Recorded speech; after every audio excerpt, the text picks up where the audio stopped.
For the repair of the generator control panel, Aconis 2000 by Hyundai, the following procedures were necessary.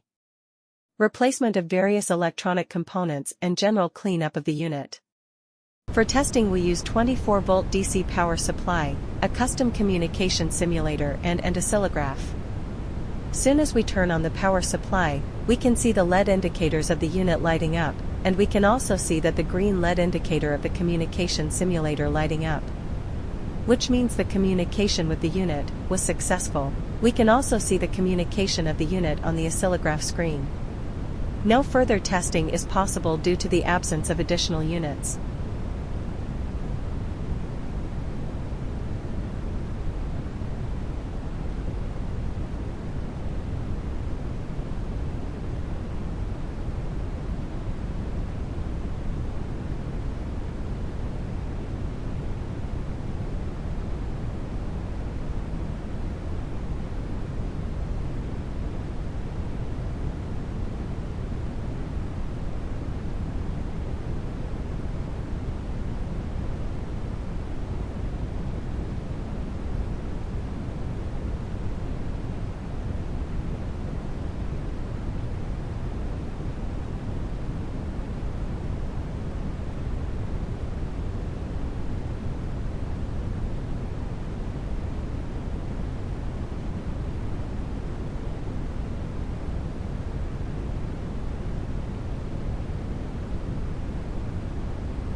It is now clear that the generator control panel, Aconis 2000 by Hyundai, is working successfully, is ready to be delivered to the client.